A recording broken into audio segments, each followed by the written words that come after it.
Assalamualaikum warahmatullahi wabarakatuh. Gagasan dasarnya hampir semua sufi adalah melampaui yang lahiriah. Itu kalimat-kalimatnya Rumi. Dari fihi ma fihi itu salah satu karya Rumi yang tidak puisi, tapi bukunya agak tipis, yang ngomong tentang metafisika. Jadi katanya Rumi, segala sesuatu yang tampak di depan kita bukanlah hakikat yang sesungguhnya. Ini hampir semua sufi bilang begini. Yang lahir itu tidak sejati. Yang kelihatan itu tidak asasi. Rumi ngasih contoh. Yang tampak dari bumi adalah debunya. Namun di balik debu itu adalah sifat-sifat Tuhan yang mengejawantah. Dimensi dalamnya adalah emas permata, sementara dimensi luarnya adalah sebongkah batu. Jadi ini penekanan sangat serius dari para sufi. Kita jangan ketipu oleh lahiriah. Karena yang lebih punya nilai itu adalah yang dibalik lahir. Ya kalau manusia berarti ruhaniyahnya lebih penting. Kalau itu sesuatu berarti esensinya, bukan eksistensinya. Yang ruhaniyah bisa menipu. Bumi itu kelihatannya cuma debu, tapi kalau kamu masuk ke dalam, banyak hal berharga di situ. Ada emas, ada minyak. Banyak juga hal tidak berharga. Lebih kotor dari debu, mungkin kotoran. Tapi dia tidak kelihatan, ada di balik yang fisik. Maka jangan ketipu yang fisik. Sehingga katanya Rumi, jangan terikat oleh bentuk, keluarlah dan gapailah makna. Kacamata ini ya kacamata lahirnya. Cuma kan lahirnya tidak penting. Yang lebih penting apa? Maknanya. Alat untuk baca.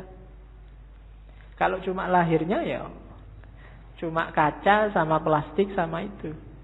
Dia jadi bermakna karena apa? Ada sesuatu yang dikandung di balik yang fisik apa? Dia bisa dipakai untuk baca. Itulah makna. Atau mungkin pas kamu gatel terus dipakai untuk garuk-garuk. Ini kan makna namanya. Kelihatannya tidak penting, tapi dia maknanya apa itu lebih penting. Teh ini misalnya. Ini kan minum. Biar kamu hausnya hilang. Menghilangkan haus itu makna dibalik barang yang warnanya coklat ini. Itu lebih penting. Jadi haus yang hilang itu lebih penting daripada teh yang warnanya coklat ini. Jadi bukan tehnya, kualitas apapun teh misalnya, kok tidak bisa menghilangkan haus ya, kamu tidak nganggap penting, mungkin tidak kamu minum. Bismillah ya, dicoba ya menghilangkan haus benar apa. Oke. Tidak usah dijawab. Kamu nunggu aku ngomong menghilangkan haus apa enggak ya? Ya mesti wae, masuk kamu umur berapa baru paham kalau teh menghilangkan haus. Oke ya, yang terakhir itu bagus. Hati-hati, jangan tertipu. Banyak hal yang kau anggap sebagai penyebab sebenarnya adalah hijab. Ini penting. Banyak hal lahir, yang lahir ya, karena ini ngomong yang lahir sama yang batin. Yang lahiriah, yang kelihatan, kita nganggapnya ini sebab. Baju membuat kita ganteng. Kemudian amal baik membuat kita masuk surga. Macam-macam yang lahir-lahir ya. Katanya Rumi, hati-hati. Yang kita anggap sebab sering-sering malah jadi hijab. Hijab itu sesuatu yang menghalangi kita, malah menjauhkan kita dari Allah. Banyak hal yang kita anggap, oh gara-gara amalku yang ini loh, sekarang aku jadi tentrem hidupku. Seolah-olah kamu yang bikin hidupmu tentrem dengan kamu beramal. Allah tidak main di situ. Itu yang disebut hijab. Perannya Allah kamu hilangkan. Kamu menjauh dari Allah gara-gara yang kamu anggap sebab tadi. Gara-gara amalku ini sekarang rezekiku berkali lipat. Amalmu itu kan sebab. Itu loh. Kamu nganggap dengan kamu beramal terus Allah ngasih kamu. Jadi kayak kamu bisa merentah Allah. Ini hijab kalau bahasanya Rumi. Bikin kamu malah jauh dari Allah. Seolah-olah kamu yang mengatur ceritanya. Padahal bukan. Kan sering ya yang ceramah-ceramah, mari kita sedekah sekian, nanti baliknya sekian. Ya, dompet, mana dompet? Kan mesti gitu. Sering-sering. Nah, enggak, iya mungkin begitu, tapi jangan dianggap sebabnya itu. Terserah Allah lah. Misalnya Allah menjanjikan 7.000 terus kamu cuma dikasih 5.000, apa ya? Kamu bisa komplain. Atau ayatnya bilang 7.000 terus kamu dikasih 700.000, kan ya enggak suka-suka Allah. Amalmu bukan sebabnya. Kalau kamu merasa amalmu sebabnya, kalau kamu merasa yang lahiriah sebabnya, biasanya terus jadi hijabmu yang bikin kamu jauh sama Allah. Seolah-olah yang bikin cerita dirimu. Sodakoah biar enggak ketemu bencana. Seolah-olah kamu yang ngatur ceritanya. Itu yang oleh Rumi disebut hijab. Jangan salah, yang lahir-lahir, yang sering kita anggap sebab, itu ternyata nantinya berubah jadi hijab. Jadi lampauilah yang lahiriah itu. Terus, nah, kata-kata Rumi lagi. Kalau manusia dianggap manusia dari fisiknya, dari lahirnya saja, maka Muhammad dan Abu Jahal itu memiliki kualitas yang sama. Lukisan di dinding pun persis seperti manusia. Lihatlah, apa yang kurang? Lukisan indah itu kehilangan ruhnya. Jadi manusia juga begitu. Jadi manusia atau tidak yang sejati tidak tergantung fisik, tapi tergantung dimensi batinnya. Kalau hanya fisik, maka Muhammad dan Abu Jahal itu ya sama-sama Arabnya, sama-sama punya jenggotnya, sama-sama pakai jubahnya, sama-sama pakai bahasa Arab, sama-sama takbir. Mungkin. Tapi yang membedakan apa? Ruhaniyahnya, batinnya. Maka kalau menilai, patokannya jangan luarnya. Kalau kamu menilai orang baik, wah ini pakai jenggot, pakai baju jubah, batuknya hitam, radikal mesti. Nah, itu namanya kamu hanya dari lahirnya. Oh, ini pakai kopiah, pakai sarung santri, bid'ah mesti kelakuannya. Ah, itu cuma dari lahirnya. Apa yo ngerti? Cuma dari lahir, kan begitu.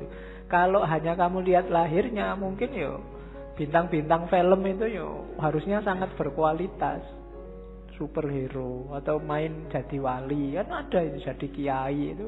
Kalau cuma lahirnya loh ya. Oke, jadi ndak lampaui yang lahir, jangan ketipu oleh yang lahiriah. Banyak orang tertipu di situ.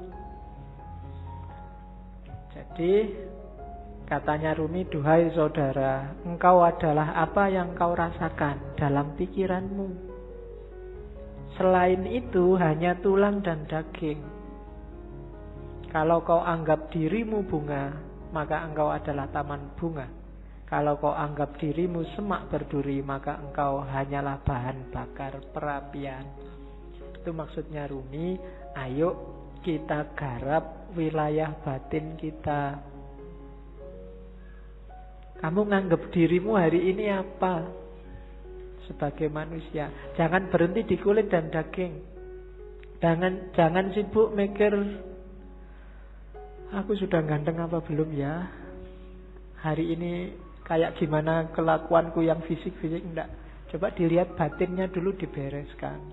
Kalau yang dalam sudah beres, keluarnya pasti bagus. Itu maunya Rumi.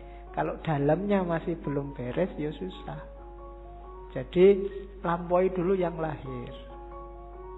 Oke. Bahkan banyak amalan-amalan ibadah lahir di banyak hadis jadi tidak bernilai ketika batinnya tidak ikut. Kan banyak itu kan. Kam min so'imin, berapa banyak orang puasa hanya dapat lapar dan haus. Berapa banyak orang sholat hanya dapat capek fisiknya saja dan seterusnya. Itu berarti apa? Kualitas lahirnya beres, tapi kualitas batinnya belum.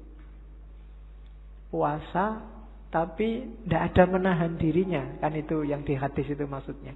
Ya bener, nggak makan, nggak minum dari pagi sampai maghrib, tapi aspek menahan dirinya nggak ada. Misalnya sejak pagi sampai maghrib nonton TV terus, jalan-jalan di mall matanya masih ke kiri ke kanan. Itu kan tidak ada aspek menahan dirinya, maka dapatnya cuma lapar dan haus. Sholat juga begitu. Sholatnya di sini tapi pikirannya di komputer, pikirannya di HP, ada suara tweet-tweet, ada SMS ini mesti ada. Jadi fisikmu ada di sini tapi pikiranmu di sana. Sholatmu tidak ada ruhnya. Bilang Allahu Akbar tapi otomatis kayak robot. Baca Fatihah tapi Fatihahnya tidak hadir dalam dirimu. Itu persis kayak HP-mu yang bisa ngaji, tidak ada ruhnya. Ya, mungkin dulu pernah tak ceritain ya, ada yang tanya pada saya, Pak, HP yang bisa ngaji itu kalau dibawa ke WC kira-kira boleh tidak Pak? Kan itu Quran. Jawabannya susah. Ada kiai ulama Arab yang jawab boleh. Kenapa? Asal di WC nggak disetel ngajinya. Nggak kamu sambil di WC terus ngaji bismillah, nggak boleh. Tapi kalau ada aja dalam HP nggak apa-apa. Analoginya apa? Pikiranmu. Kamu hafal Fatihah nggak? Hafal. Berarti di kepalamu ada Fatihahnya. Wong hafal. Kalau kamu masuk WC, masuk hafalannya mau dibuang kan nggak? Berarti tulisannya ada, hafalannya aja masuk WC, asal nggak kamu bunyikan waktu di dalam WC. Nah itu HP-nya saja itu kan tidak ada ruhnya. Jadi kalau kamu ngaji, kalau kamu sholat, ketika jiwamu nggak hadir, batinmu nggak hadir, ya cuma dapat wadahnya saja, tidak ada isinya. Bahkan mungkin lebih bagus HP-mu, tartilnya jelas. Iya, kalau kamu ngaji dewe kan masih pelekak-pelekuk. Nah, jadi rumus pertama katanya Rumi, yuk dilampaui yang lahiriah. Jangan berhenti hanya sudah bisa melakukan amal-amal lahir. Dibereskan dulu yang batin.